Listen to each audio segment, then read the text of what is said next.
एनआयएच्या तपासात आता एक नवी माहिती उघड झाली आहे। 3 ठिकाणांच्या दहशतवाद्यांकडून आता त्यांनी रेकी केली होती अशी माहिती समोर येते। पहलगाम मधील बेताब व्हॅली आणि अम्युनिजमेंट या पार्कची सुद्धा त्यांनी रेकी केली होती। रेकी केल्यानंतर त्या ठिकाणी ते आले होते। रेकी केल्यानंतर दहशतवाद्यांकडून बैसरनमध्ये हल्ला झाल्याची सुद्धा आता माहिती समोर येते। सध्याची महत्त्वाची बातमी आपण पाहतोय।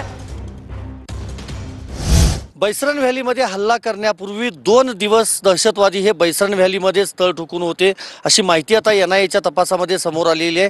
आणि त्याचबरोबर आणखी एक धक्कादायक माहिती समोर आलेली आहे, ती म्हणजे बैसरन व्हॅलीसह आणखी 2 ठिकाणांची देखील रेकी जी आहे ती या दहशतवाद्यांनी केलेली होती। आणि त्यातलं एक ठिकाण आहे ते म्हणजे अम्युजमेंट पार्क, ज्या ठिकाणी लहान मुलांचे खेळण्याची अनेक साधनं जी आहेत ती साधनं, आणि याच अम्युजमेंट पार्कची देखील रेकी दहशतवाद्यांनी केलेली होती। 6 पैकी 3 दहशतवादी या ठिकाणी आलेले होते आणि त्यांनी या ठिकाणी रेकी केली होती अशी माहिती एनआयएच्या तपासामध्ये आता समोर आल्याचं सूत्रांनी सांगितलेलं आहे। आपण समोर पाहतोय सध्या तरी हे अम्युजमेंट पार्क पूर्णपणे बंद ठेवण्यात आलेला आहे, मात्र याच ठिकाणी रेकी त्यांनी केलेली होती। आणि दुसरं म्हणजे जी बेताब व्हॅली आहे, ज्या ठिकाणी एका महाराष्ट्रातल्या मुलगीचा रील शूट करताना ज्यामध्ये संशयित दहशतवादी दिसलेले होते, ती बेताब व्हॅली खरं तर ही जी संपूर्ण झाडी दिसते या झाडीच्या पलीकडच्या बाजूला आहे।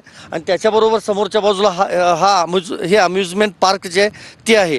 आणि या दोन्ही शिवाय बैसरन व्हॅली देखील आहे। आपण जो समोर हा बर्फाच्छादित डोंगर पाहतोय, याच्या काही खालच्या भागाकडेच ती बैसरन व्हॅली आहे, ज्या ठिकाणी हा हल्ला करण्यात आलेला होता। व्हिडिओ जर्नलिस्ट विनोद कुमार सह मी संदीप राजगोळकर, TV9 मराठी।